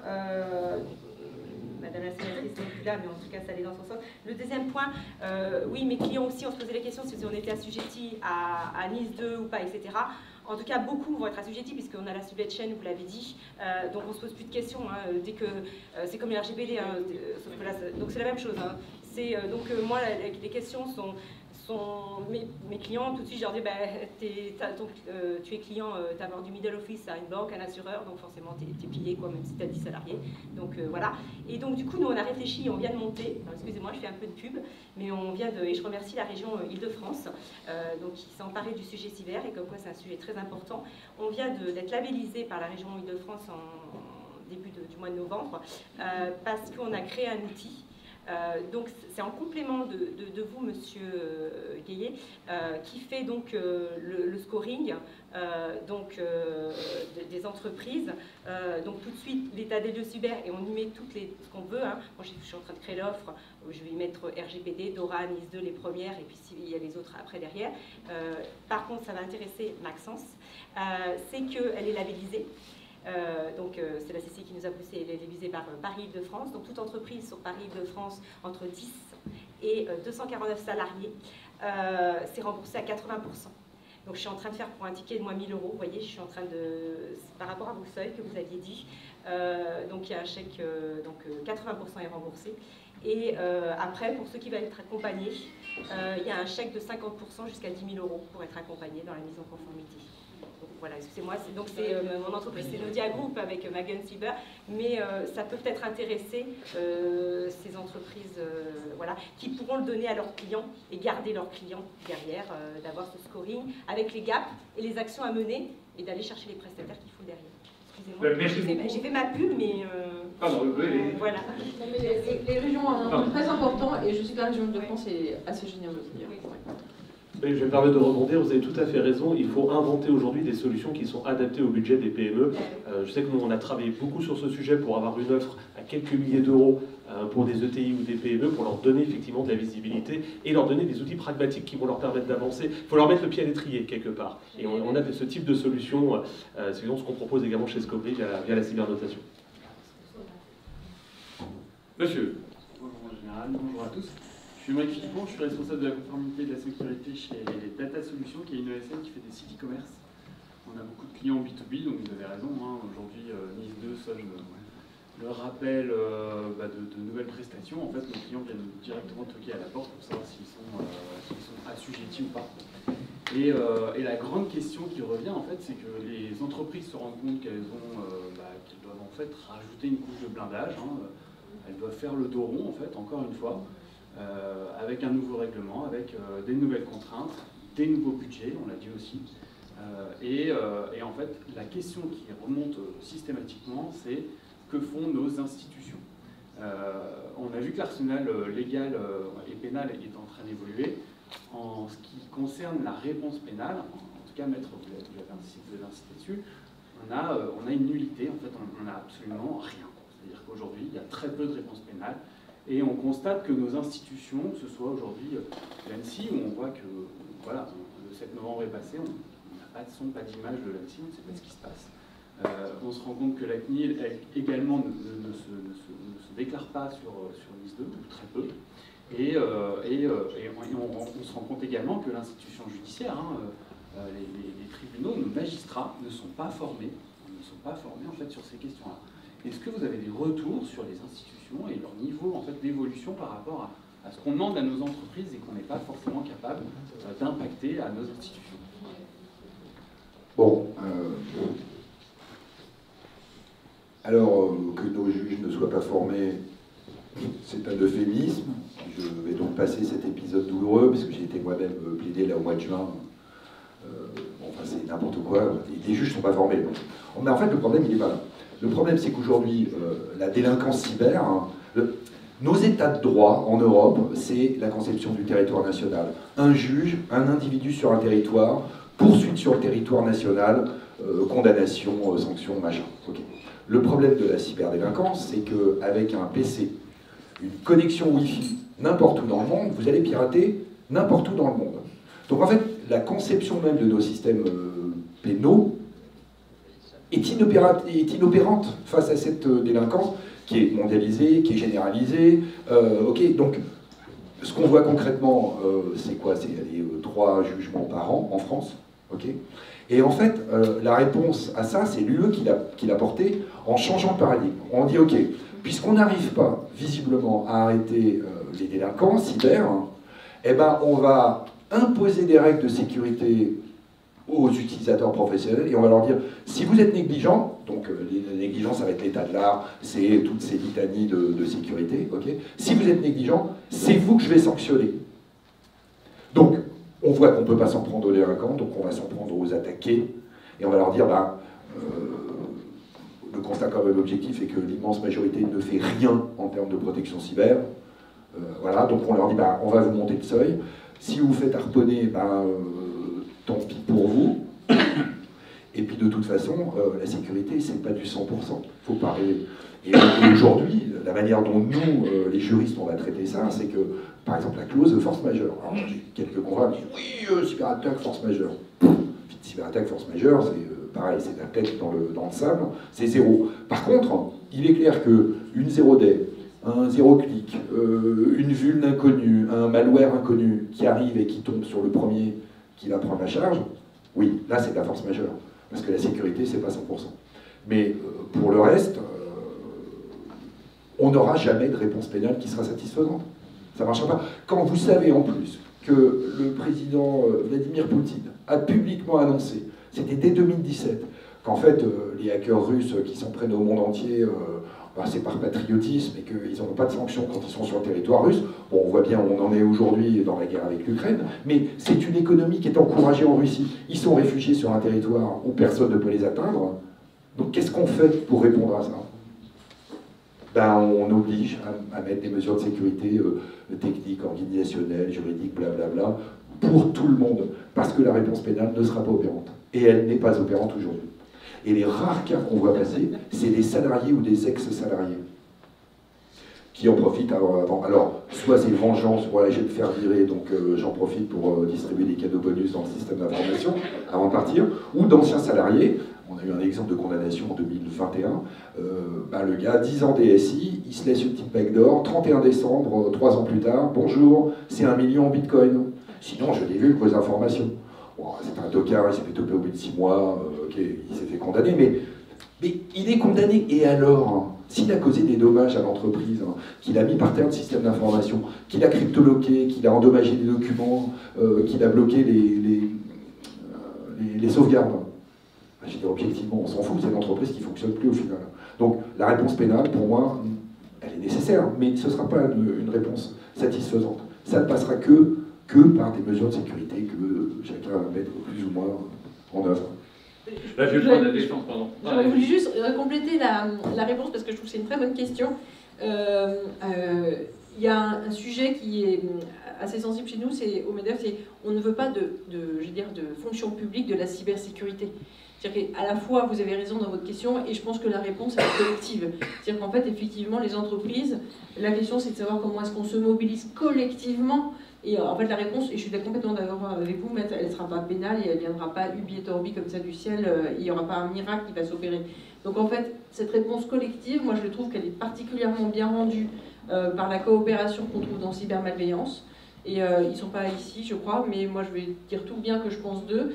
Et je pense qu'il y a une véritable, et là vous avez raison, mue de l'ANSSI qui va devoir être faite, parce que l'ANSSI, c'était le Christian Dior de la cybersécurité, et peut-être que ça va devoir devenir plus un prêt-à-porter. Donc il va falloir faire une transformation interne, et que certes, il y a toujours des EIV, des entreprises critiques, etc., mais il va y avoir le commun des mortels, et il va falloir plateformiser l'ANSSI, et il va falloir la rendre plus opérationnelle vis-à-vis de clients, entre guillemets, qui sont plus monsieur, madame, tout le monde. Voilà. Allez, Arnaud, et la question. Alors, juste par rapport à il y avait l'ANSSI et puis l'ACPR. Donc l'ACPR était présente, elle est très présente. Vous entendrez peut-être trop présente, mais j'ai bien dit très présente parce que je suis politiquement correct. D'autres questions? Ah oui, merci. Bonjour, Alexis C. Super Accenture, je suis en charge de la conformité. Et pour revenir sur le point que vous évoquiez, Maxence, le deepfake a déjà coûté 26 millions de dollars à Hong Kong dans le début d'année, une personne qui s'est introduite dans une conférence.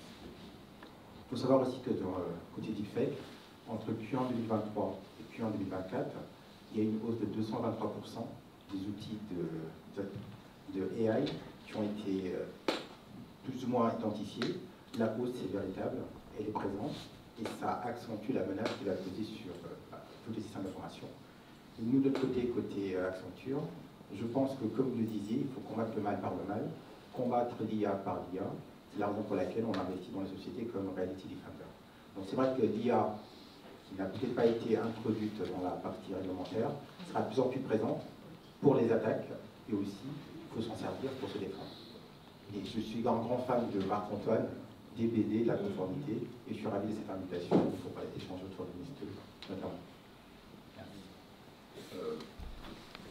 Merci, monsieur, de votre réaction. Moi, je voudrais mettre les pieds dans le plat. La parole est libre, plus mes serves, tout ça. Alors, la menace de l'IA en matière de cybersécurité, je rigole. Oui, il y a 2 cas dans le monde, très bien, on va nous faire... L'IA, ça n'est jamais qu'un outil aujourd'hui qui permet de faire des choses absolument étonnantes, c'est vrai. Mais les attaques par IA, alors, si on en compte 3 sur les doigts d'une main et d'un pied, c'est un maximum, comparé aux centaines de millions d'attaques partout. Alors, moi, je veux bien qu'on se focalise sur l'IA, je ne parle même pas du règlement de l'Union européenne, que j'ai toujours pas fini de lire, tellement c'est bien écrit. Mais je crois que là aussi, c'est l'arbre qui cache la forêt. Le problème aujourd'hui, c'est la massification des cyberattaques qui sont industrialisées, dans des proportions extraordinaires, avec ou sans l'IA. À la limite, on s'en fout, c'est jamais qu'un outil qui va permettre de faire mieux. Et aujourd'hui, se focaliser, à mon sens, sur ce que je vois sur l'IA, c'est bien, c'est important, mais c'est l'arbre qui cache la forêt. Alors, c'est peut-être l'arbre qui cache la forêt. Je voulais juste dire que je connais des chefs d'entreprise maintenant, sur leur répondeur, c'est une voix de synthèse. Oui, Bien sûr. Voilà. Oui. Mais Ça veut bien dire que quand même la menace fantôme, elle est... effectivement, l'IA a la chance de la nouveauté. Les cyberattaquants, ils sont pragmatiques. Il y a une nouveauté qui est exploitable, qui permet de faire des choses sur lesquelles le niveau de sensibilisation globale dans la population est relativement faible. Il y a encore beaucoup de gens qui pensent que les images sont vraies quand ils sont sur les réseaux sociaux, ou que les vidéos sont vraies, alors que ça n'est déjà plus vrai. Donc il va falloir le temps que ça s'adapte. Si vous vous souvenez peut-être, il y a maintenant 10 ou 15 ans de ça, les premiers mails de sextorsion avaient fait des ravages, d'ailleurs avaient même provoqué des morts, donc c'est un suicide, notamment avec beaucoup d'extorsion d'argent. Il suffisait d'envoyer un mail en disant qu'on était telle personne et tout le monde le croyait. Personne ne savait que la messagerie n'était pas du tout sécurisée en fait. Donc là on a exactement la même situation, il va falloir certainement que ça évolue au niveau sociétal aussi pour que la menace ait moins d'impact, moins de force. Mais actuellement, oui, c'est une menace intéressante à jouer. Ceci étant dit, ça reste tellement plus simple de passer par un serveur ADP mal configuré, exposé dans une entreprise, que je scanne de façon automatisée sur Internet, que les attaques IA c'est presque, je pense, du plaisir quand c'est mis en œuvre aujourd'hui. D'autres questions qui sera la dernière. Oui, bonjour, Franck Boulin, avocat au barreau de Paris. Mon confrère Le Dieu vous a intéressé avec les images de bande dessinée. Et moi, je voudrais faire une référence, profitant de ça, à Frédéric Brown, qui était un auteur de science-fiction, qui parlait, dans une de ses histoires, de la fin de l'électricité. Il y a une attaque, il n'y a plus d'électricité sur Terre, et plus rien ne marche. Bon. Et c'est pour ça que je me réjouis que la directive REC est également dans un petit peu moindre proportion NIS 2, insiste sur la résilience des installations électriques. Bon, je représente une entreprise qui travaille dans ce domaine, mais je pense que c'est aussi très important qu'au-delà de la cybersécurité, les cyberattaques sur les installations électriques exigent dans REC et dans NIS 2 qu'il y ait une résilience de ces installations. Je pense que c'est un point très important parce que sans électricité, rien ne fonctionne. Écoutez, merci. Je vous renvoie sur la revue d'administration, la revue du corps préfectoral, où avec un camarade, nous avons commis un petit document, un petit article, disant qu'on parle de cyberattaque, mais il suffit de couper les câbles sous-marins, il suffit de brûler les antennes, il suffit de brûler les data centers, il suffit de s'attaquer au système électrique et il n'y aura plus rien. Donc la résilience du système physique est aujourd'hui un vrai sujet. Et quand on interroge par exemple un préfet, il vous dit « je connais mon réseau routier, je connais mon réseau fluvial et des mécanos ». Et je lui dis « mais vous connaissez le réseau Internet, comment ça marche chez vous dans votre département ?» Ah, il me dit non. Ben, peut-être que l'opérateur historique le connaît. Ben, je dis, il ne connaît pas plus parce qu'il y a tellement de réseaux, tellement de systèmes. Personne n'est capable de dire qui est derrière telle ou telle antenne, tel ou tel data center, telle ou telle armoire. Et là, je pense que c'est un vrai sujet, la résilience physique de nos systèmes, qui n'est pas forcément toujours bien étudiée et qui... voilà. Écoutez, mes chers amis, on a dépassé le temps, mais je sais bien qu'on pourrait rester ensemble pendant des heures et des heures. Tout à l'heure, je me suis incliné devant la toge. Je me permets quand même, devant son réquisitoire particulièrement sévère sur la police judiciaire et l'enquête judiciaire, être l'avocat de la défense, n'est-ce pas? Et en disant quand même, si vous regardez ce qui se passe à Europol, vous verrez que quand on veut, on peut. Et deuxièmement, on retrouve le même problème, le problème de la compétence. Qui sont les personnes qu'on va voir quand on est attaqué? Est-ce que c'est un policier ou un gendarme qui connaît le sujet? Est-ce que c'est un magistrat qui connaît le sujet? Demandez à la section J3, à Johanna Bruce, excellente procureure à Paris, et comment justement elle travaille avec des moyens totalement insuffisants. Quand bien même aujourd'hui on commence à voir dans les juridictions internationales spécialisées des magistrats plus spécialisés, des gendarmes plus spécialisés, plus spécialisés, quand bien même il y aurait comme Cybermi qui a été créé au ministère de l'Intérieur l'an dernier, on voit bien qu'il y a encore un gros effort. Mais s'il n'y a pas de plainte, il n'y a pas de dossier. S'il n'y a pas de dossier, il n'y a pas de recherche. S'il n'y a pas de recherche, il n'y a pas de comparaison. Il n'y a pas d'utilisation, par exemple, d'intelligence artificielle sur l'analyse des modes opératoires de millions de cyberattaques. Et donc, il n'y a pas de résultat. Donc vous voyez qu'il faut quand même qu'on parte du début, et le début, c'est la compétence. Et le début, c'est la politique. Alors, attendez-moi, je ne suis pas là pour vous faire un discours politique. Pourquoi? Moi, j'ai été conseiller de 2 ministres de l'Intérieur.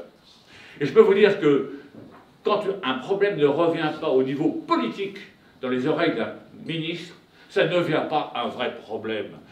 Le ministre, aujourd'hui, un ministre de l'Intérieur, on entend parler de quoi? D'attaques sur des personnes, de violences intrafamiliales, de ceci, cela.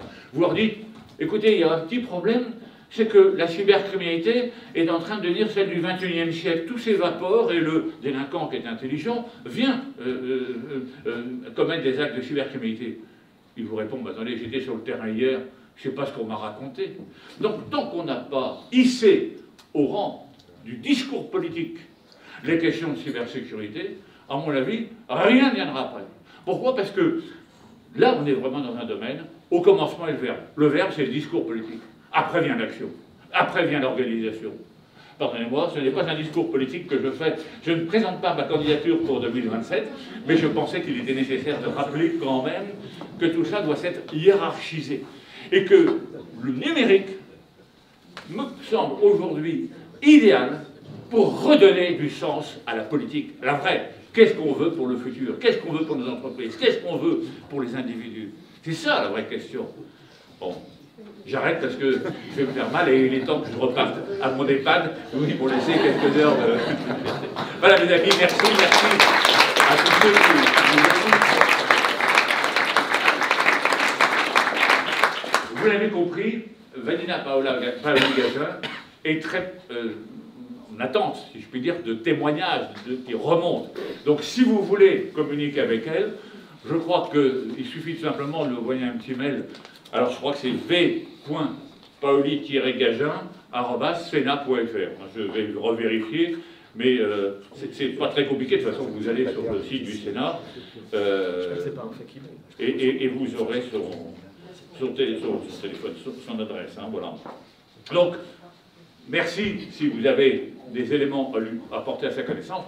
Plus on enrichit la connaissance de nos parlementaires, plus leur discours dans l'hémicycle est pertinent et correspond à une réalité vécue sur le terrain.